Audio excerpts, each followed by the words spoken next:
परिवारवाद का इल्जाम नहीं लगे लालू परिवार पर। मैं आऊंगी रूपेश आपके पास। और ऐसा नहीं है क्योंकि एक नाम के पीछे बवाल मचा है, परिवार में ही खटास है, तो ऐसा नहीं कि संजय यादव को लेकर परिवार में सवाल खड़े हुए पहली बार।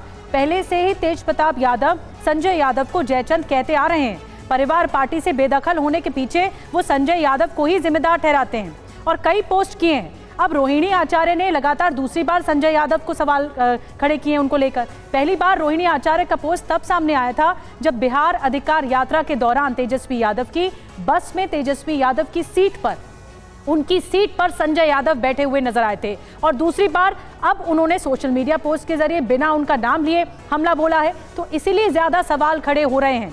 अब तेजस्वी के संजय पर विवाद की वजह क्या है, इसे समझाने की कोशिश करते हैं। देखिए, परिवार को ये लगता है कि तेजस्वी सिर्फ संजय की सुनते हैं।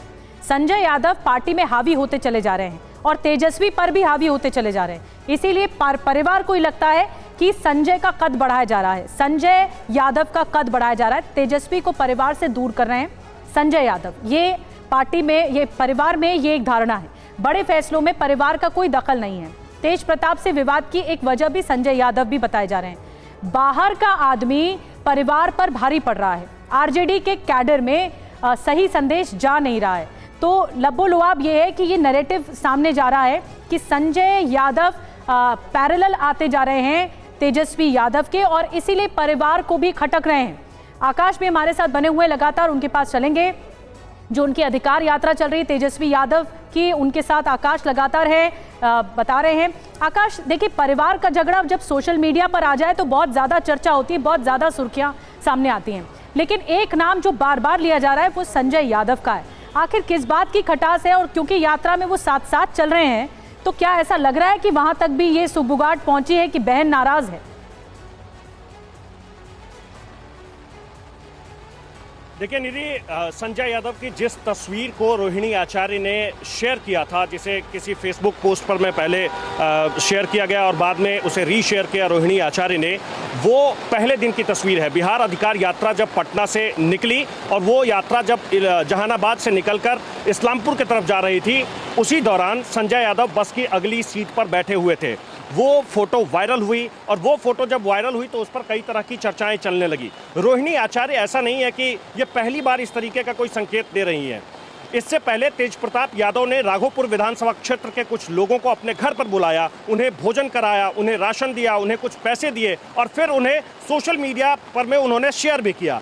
जब तेज प्रताप यादव ने ये शेयर किया था, उस पोस्ट को भी रोहिणी आचार्य ने ट्विटर पर शेयर किया, जिसके बाद ये कहा जाने लगा कि परिवार में सब कुछ ठीक नहीं चल रहा है। उसके बाद बिहार अधिकार यात्रा के पहले दिन जब संजय यादव की वो तस्वीर आई, उस तस्वीर के आने के बाद रोहिणी आचार्य खुलकर आ गई और सबसे ज़्यादा चर्चा तब हुई जब रोहिणी आचार्य ने सिंगापुर का एक वीडियो, जिस वीडियो के बारे में कहा जा रहा है कि वो वीडियो जब उन्होंने लालू यादव को किडनी डोनेट किया था, उस दौरान का वीडियो है, उस वीडियो को भी उन्होंने शेयर किया। और उसके बाद जो उन्होंने ट्वीट किया उसमें उन्होंने लिखा कि आत्मसम्मान से कोई समझौता नहीं कर सकते हैं। कुल मिलाकर लालू प्रसाद यादव के परिवार में सब कुछ ठीक नहीं चल रहा है और सब कुछ ठीक नहीं चलने के पीछे की जो सबसे बड़ी वजह है, वो वजह संजय यादव का नाम बताया जा रहा है। कहा जा रहा है कि संजय यादव जब आगे रहते हैं तो वो तेजस्वी से किसी को मिलने नहीं देते। ये बात तेज प्रताप यादव खुलकर कई बार कह चुके हैं, कई मंच पर कह चुके हैं।